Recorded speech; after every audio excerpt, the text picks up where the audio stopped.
to me, and this drive will start at the 25. So Virginia Tech's offense will go on the attack first. This wide receiver matchup is one that we've been waiting to see.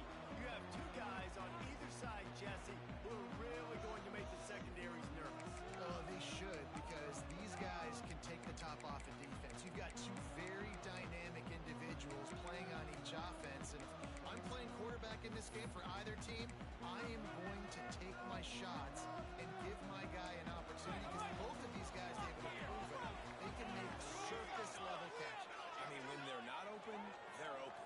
I mean, they can make the dynamic catches. They have the speed. They're the two of these playmakers in all of the country. So, whenever offense has the football today, they're going to have a show. That's a nice looking throw right there. I'll tell you what, the whole quarterbacks of the pass, it's not all about just hurting you with their legs. Michael Vick could kill you throwing the football. Tyrod Taylor can do it. How about this one? Jim Duncan. You can just see him right now, dotting the 15-yard. That's a nice looking throw. That gives me some drunken little vibes. Movement from the linebackers trying to mess with the offensive line's assignments. He'll try the right side. Away from the defender. Drag down the hill, move the sticks for a first down. All right, guys, that's not a home run type play, but he did enough there to keep the chains moving. And the Hokies have it with a 1st and 10. Use the play fake in the throw. Takes the easy motion. He's down. And move down to the 32 and they pick up another 1st down. The Hokies will hustle to the line. All right, defense, you got to turn the page. You just gave up an explosive play through the air, but here comes the offense going quickly. You got to get lined up now. Get ready for another one. Defense there to stop him after a gain of 3, but he is inside the 32-29. To the air. It's good. Drives to the tight end. Defense falls on the wall. Going to be a turnover. That looks like a really easy thing to do. Oh, the ball's just on the ground. Jump on it. That's an odd-shaped ball that bounces all kind of crazy ways. Great job by the defense covering that thing up. To the air on 1st down. Now improvising. Hit him deep. He'll pull it down the middle. There he goes. Took care of it himself. Breaks into the open. What a play there. He's got it all the way down to the 7-yard line. Clemson will come to the line with a 1st and goal. This is exactly why nobody wants a Jesse. You want to know? He's going for the goal line. And he runs in for the score. Touchdown, Tiger.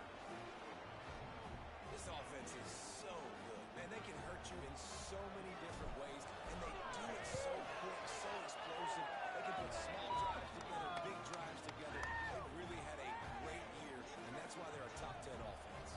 Kickoff unit on the field, and this defense will be called on to protect this lead. And it'll be a touchback. The ball will come out to the 25-yard line. And Virginia Tech sends the offense onto the field. When you're playing from behind, you can't afford to give it up the way they did the last drive, David. No doubt. You cannot give the football away. Again, turnovers. And the heat will get home, and the quarterback goes down at the 17. That's a big-time play on the D-line right there. And listen, you know, they've had a lot of NFL guys in recent years up front. William the Fridge Perry, old-school Clemson great on the D-line. If you'd be proud of watching that performance on that last play. This guy right here, man, sometimes he just looks like a throwback. This defense has kept them backed up. Now one more stop, and they can get off the field on 3rd and long. They'll try to run. He cannot get there. It'll be 4th down. And the Hokies will try to pin them back with the punt. 3 and out. They got stuck in reverse. Hey, if the punt can bail them out.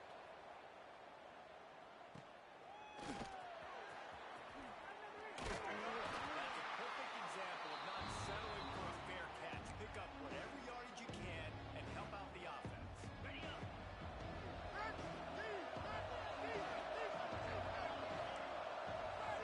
Quarterback adjusting the pattern. They're going to throw it to start the drive. Going for the big. And now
just simply can't say enough about this guy and what he has meant to this offense. Big-time players make big plays in big games.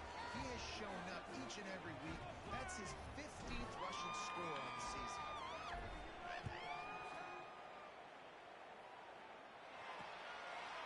And he'll just take a knee in this drive.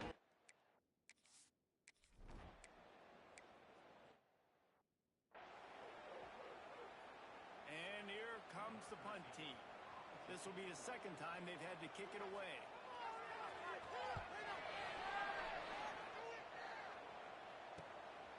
He'll take it on the return.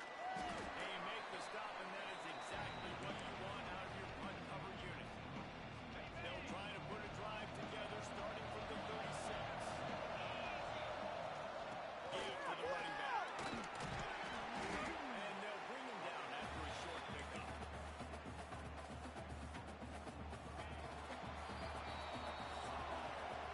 We've reached the break. Clemson has the lead. They came out and jumped on them early in the first. Let's take a break and look at the first quarter stats.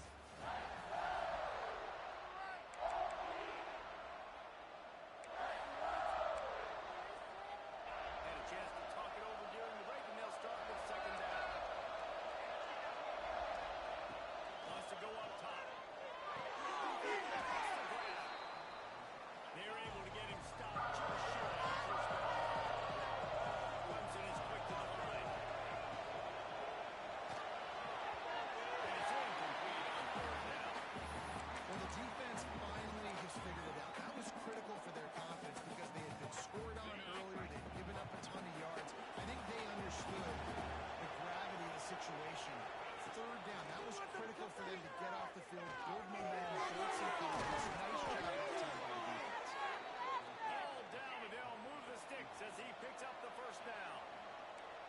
That tells you a lot about their confidence in this quarterback. Fourth down early in the game on your own end, and you go for it. But when you make decisions in throws like that, it's easy to see why.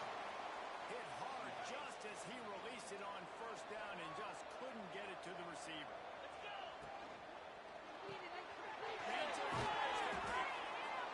Nice completion here, this wide receiver. And you're going to see this receiver line up in different spots all over the field all game long. Defense has got to keep their eye on where this guy is because they know he's a big part of this offense's success. Got his man quickly. Good tackle there to stop him short of the first down, and now they have to make a call. Needing to convert, Clemson comes to the line. On fourth down, trying to find his man.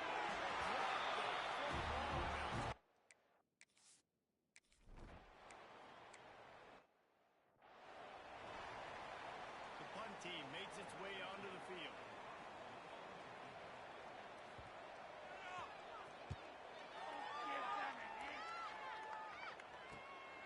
Let's see what he can do with it.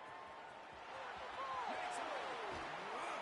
He did a great job finding some running room on that return and was able to set up the offense with good field position. Clemson ready to dial up some ball plays. They've got it on offense. He wastes no time. Comes out through. And he drops it just a little too slippery in the hand.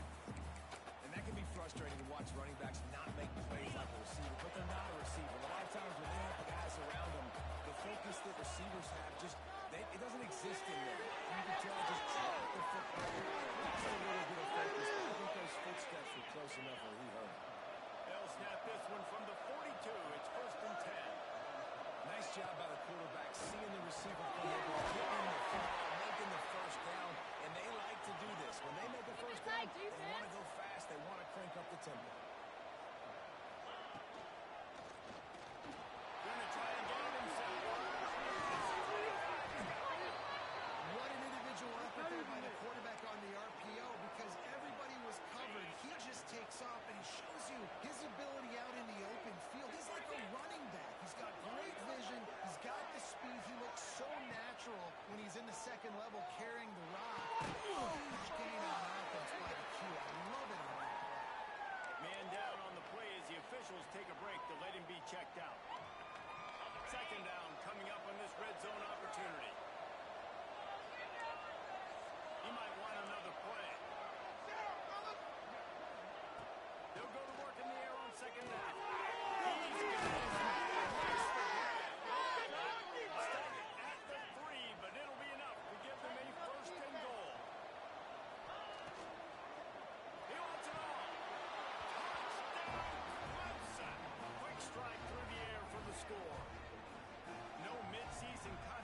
possession laps here in Week 7 as they push out that lead.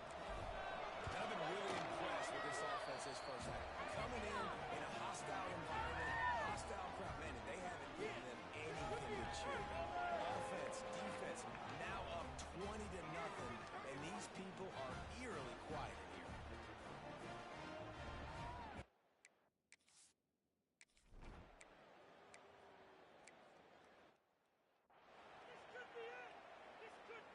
They bring the punter onto the field now. They'll have to punt for the 4th time today. Pressure on, dude.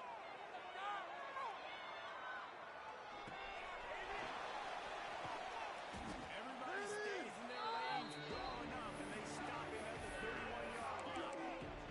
Clemson has their paws on it. They'll send out the offense. How about the way they attacked the last time they had the ball, mixing run and pass and winding up in the end zone, Jesse? That's why recruiting is so important. They've got weapons at every skill position on the field. Any of these guys is dangerous if they touch the football. Let's see what they do on this drive, David. And so, Palmer, I got to take away something. I can't let them have everything and have success. I got to be aggressive against the run or play for the pass. I can't give them everything. Looking to throw on first down. Here's the pressure. Got to protect the merchandise. Gets down without taking a hit.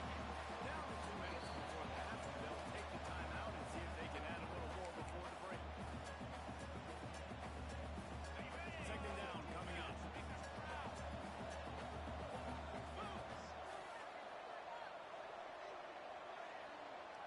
Quarterback making adjustments. Second down, he'll throw it. Under fire. That ball's down inside. He got past the sticks and sliced to a stop, but there is a flag on the play. Hold it. Okay. A very productive play until it was wiped out by that penalty, and they'll go back to work.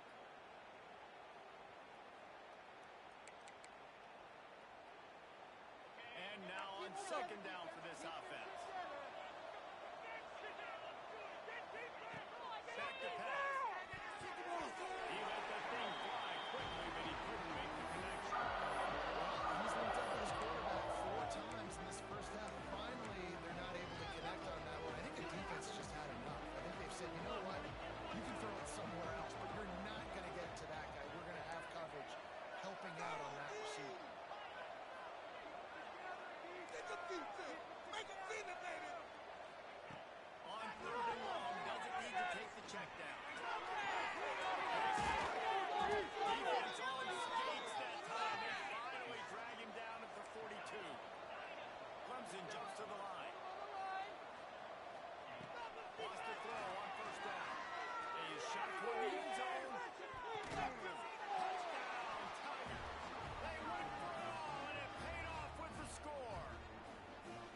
I think there were a lot of doubters that wondered how this team was going to be able to handle this environment and whether or not they could find success early in this game. They have proved all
Yellow. How about you, boy? Oh, I just got ankles broken.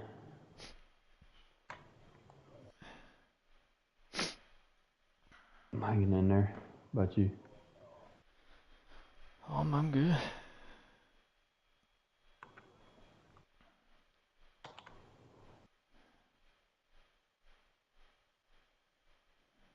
I've been watching that offense you got this year, Mm-hmm. and I hate to say it, but it looks pretty darn good. It looks pretty darn good. It does. I ain't gonna lie, it does. That damn, I showed y'all a little snippet of me talking to my quarterback. Told him to be working on them throws in this off season. My God, he been working on them. They've been working on them. That's for sure.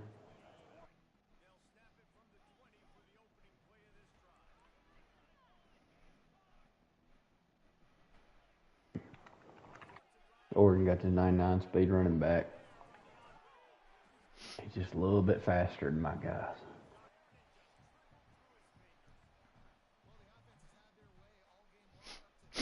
Just a smidge.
Y'all have a good weekend. Y'all have a good Valentine's. Man, had a hell of a weekend. We went to Park McCullum last night. That was a lot of fun. Mm-hmm. He was, I've never been like a big fan of his. I like some of his songs, but like, he was big enough name, good enough music, and the tickets weren't like expensive at all. So it was 100% worth going. And it was cool to see it in Neville Arena. Yeah. I would have gone no matter who it was. It just happened to be him. He was pretty good. He's a little full of himself. I didn't walk out of there being any more fan of him than I already was. Kind of honestly became kind of less of a fan of him. Mm. He just did he have anybody else with him? Yeah, so he had two openers. One of them, the first guy, was a younger, skinny guy, looked like Streaker. And dude, he could get down on that harmonica. And that was like his best part, bro. That was he was really good. Like his harmonica was good in some of his songs. I didn't know them, of course, but they were kind of catchy. All right, then he had a second guy, built like a damn, just a good old chunky country boy, about 5'9", about 290. And he was like straight up 90s country. Like he was like you took Travis Tritt and put him in a chunky little country boy. But he was funny, man. He got the crowd in it and was getting everybody fired up. I didn't know his songs, but I liked his music. Yeah. He was probably the best part. And then Park McCullough come out there, didn't even hardly talk to the crowd. It was just, I don't know, he was just seemed real full of himself. Yeah. Like apparently he has like he married, has a little boy, and there was one part in the set where he kind of like talks to the crowd for a minute, and like some of his audience is young teenage girls because they think he's hot and all that shit. And they were asking him where's his son. They called his son's name, and he was like, I don't know where he's at. I guess he's with his mom. He's like, I'm kind of just the guy that just comes around every now and then. I don't really know where they are. But who's here looking for a Valentine? Like he said, like a lot of little just like offhand comments like that. I'm like, this ain't my kind of guy here. I mean, it was good. It was pretty good. It was worth going. I wouldn't, if I saw his name on a list somewhere, I You're wouldn't. not getting pumped about it. Nah, I ain't getting pumped, and I'm not gonna be like, oh, well, we should look and see if we could, see if we can figure out going to that. It was not at all that type of. Yeah. But it was cool. It being in Neville was cool enough to go. Like I said, Yeah. plenty of beers around there. Easily to get to them. I mean, it was you didn't have to go far to find a cold beer. How much they run you? Well, I only checked the price the first time, and I just made it in my mind. I said, I'm at a concert. I'm getting as many as I want. I'm gonna get them. That's it. You say like it don't even exist. Yeah. There you go. But the first time we went, I got Mary a High Noon, and I got me a Miller Lite, of course, and it was $28. God. Yeah. So, I saw a video of Post Malone. I saw the same one. It was $14 beer. He said, all right, I'm paying for half of all of it. He first said he was going to cover all of it. Then he said, you know what, I'll cover half of it. Yeah. But yeah, there's, I mean, we first went, so me and Mary went and ate before we went to the concert, and we didn't really know where we were going to park. We just kind of drove towards the arena. Yeah. And we found this one parking lot, and I was like, this guy looks like he's parking people. Let me go see. So I just pulled up, and he was like a little college kid, and I said, hey, can you pay to park here? He's like, yeah. I said, how much is it? He said, it's $35. I said, God dang. He said, hey, I'm going to tell you this. He said, I'm going to tell you it's the cheapest one in here. And I said, all right. And so we paid $35 to park. I probably spent at least $100 on beers in there. Mm-hmm. So I mean, we came out all right. Y'all had fun, I'm sure. Yeah, we had a good time. It's good to get out. We love them kids, but it's good to just. Yeah, it is. Get out. It was one of them things. Like thing. if we didn't go, we just sat at the house and be like, damn, why don't we go to that concert? So it was fun. It was fun. And no regrets on the money spent or going. Now if the same group came back a year from now, I wouldn't go. Yeah. But I'm telling you, the second guy, his name's Jake Worthington.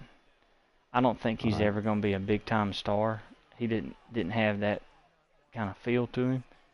Yeah. But and he's much better live than he is on because you got to see him. Looking at him is funnier, and that's part of the enjoyment rather than how good it sounds. Yeah. And just him being just a big old butterball up there. It was pretty good, and he was funny. He just said a bunch of funny shit to the crowd. But somebody needs to get hired during publicist or something for Parker McCullum, because he come out there, he didn't know a damn thing about Auburn. All right, he's standing in Neville Arena, and the first thing he says when he gets on stage, he doesn't introduce himself. He just goes right into a song, which that one you sent me, My Blue. That's what he opened with, and it was pretty crunk. I mean, it was everybody was on their feet. But when he first talked to the crowd after that, he goes, "What's going on, Alabama?" And I'm like, man, you don't just come in here. Auburn. Yeah, we are in Alabama, but we're in Auburn. You don't come in there and just say that. And then at one point, from Forrest Gump, he's from Greenbow, Alabama, in the movie. Yeah. So he said that in there. Greenville. He said Greenbow, Alabama, and nobody said nothing. So there was a couple of awkward moments, but it was alright. It was alright. I could see why the teenagers like him, because he's young looking guy. That young guy don't miss a day in the gym now. He's freaking swole. But he was winking at the front row and throwing picks to him and stuff, and he was really leaning into being his crowd, and that ain't my crowd. So I was like, yeah. Well, all their daddies are paying for them tickets. So. Yeah. It was good though. It was good. So we went there, and today we went to the Mardi Gras parade. That was pretty fun. Styles, I just held him on my shoulders the whole time. Slade, two of his buddies from school were there. We know their parents, so we hung out with them for a little bit. And then Mary took Slade, and then two other moms of Slade's friends. They went to this little indoor playground. All the three moms, and then their sons, and Mary was with them. And then I took Styles back to the house. Me and him hung out, watched golf. They went and played and went and ate Mexican. And then I put Styles asleep. Mary got back. Slade was asleep. Took him straight to the bed and chilling. Heck yeah. What about y'all? Did y'all do anything big? Not too much. We had some steaks in the freezer. Big boys. Big boys. I cooked three of them. But I sliced up one before, and that's all we ate. It was just one. So we still got two whole steaks. So tell me what you do here. When you cook, say you cook 3 steaks like that, do you slice them? If you know you're not going to eat all of them, do you go ahead and slice it, all of it, even though you know you're not going to eat all of it? Or do you save, keep them full for what's... I got 2 full ones. Okay. I feel like it saves a little bit more flavor when you do it that way. Yeah, I've gone back and forth, because what I've noticed is when I try to keep them whole, when I go to reheat them, usually I don't know, I'm kind of torn on reheating it, whether it's already pre-cut or heat it while it's whole. But I got 2 steaks in the fridge right now marinating. I had them as a backup plan for tonight, but Mary brought me some Mexican back, so we're gonna have steaks tomorrow night. Heck yeah. Publix had them ribeyes cut into a heart shape, and they just they didn't really look appetizing. They kind of looked nasty, to be honest with you. So I didn't get them. What do they do? It's just a ribeye, and they just cut it. Yeah, it's just a ribeye. Cut it almost in butterfly. Exactly. Now it looks like a heart, but it looks too much like a heart for me to want it. I mean, it was kind of nasty looking. So I got the regular old. They had these 2 packs with the bone in, and they were big healthy ones, so I just got them. which for whatever reason, dude, the bone in's always cheaper. And I prefer the bone in on the ribeye because it's just one bone, like, and it's usually a sliver of it. Yeah, I wonder if it's just because you're paying for you're not going to eat that part, and you're paying for the weight of it. True. But like, shit, I kind of use that. I'll gnaw on it a little bit while I'm cutting it up, or Yeah. I'll get that little gristle meat off the bone because no one else gonna eat it. So Friday, me and Ann struck out of work early, and went to this place over here. It's called it's like Hoover Steak and Wines. It's the name of it, real original. Mm-hmm. And bought this charcuterie board Oh yeah, while I was there, and got some champagne. pretty good stuff. And it's like $20 for a charcuterie board. And I swear, dude, it was like they just went to Publix and bought what we would buy. Yeah. You know what I mean? Yeah. Like it was like I could go to Publix right now and buy the crackers that they had. Yeah.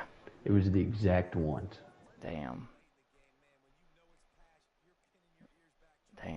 So I don't think it was last weekend, maybe the weekend before last. Mary, my mom, and Mary's mom went to this like woman's kind of conference at this church out that Mary's mom goes to in Notasulga. Mm-hmm. Similar to like Man Church, but like for women and much smaller scale. Yeah. But they like asked to bring like brunch items or whatever. So my mom got this lady she works with to make her a charcuterie board. And good God, dude. It's a good old spread. Oh, dude, it was enormous. And it was, my mom said that she was like embarrassed to bring it in, and she brought the rest of it home. Dude, that thing was like, it was like a cookie sheet and a half on this big ass nice wooden cutting board. Had like cucumbers cut up into shapes of like roses. Like the pepperonis were like swirled into flowers. And it had like, dude, it was what you would expect to get from like a high-end restaurant. But this lady that she works with, she says like she makes them for people. That's like a little side business she does. For fun. Yeah. And I was like, well, how much did you pay for it? I was talking to my mom. She's like, she didn't charge me nothing. I was like, look, you better pay her something. Because I know how much, this shit ain't cheap. You better pay her something. But I'll tear up charcuterie board now. She brought that back. I just sat there and just nibbled on it forever. No, we got our money worth out of it. It was all gone. Yeah. But it was just not. But not you just worth know what you sitting there eating. You sitting there eating Publix crackers and right. eating cheese and pepper jelly.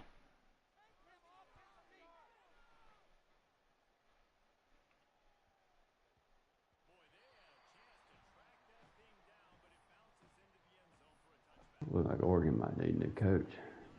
You beating the hell out of them, ain't you? Yeah, they ain't really threatened at all. Now Ohio State last night, that was a little different.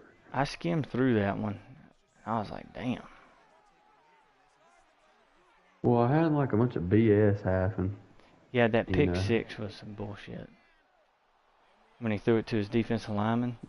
Yeah, and then right before he like hit it off the D lineman's head and then right into the other lineman's hands.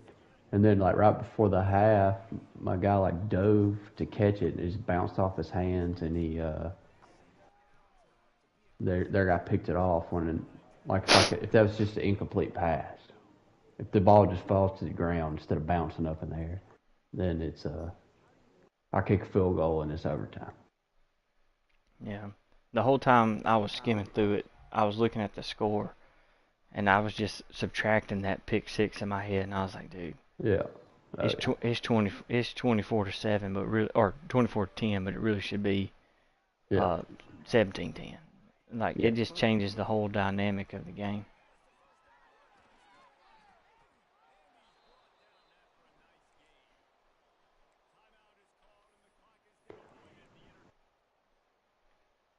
I think I'll get them if I see them again.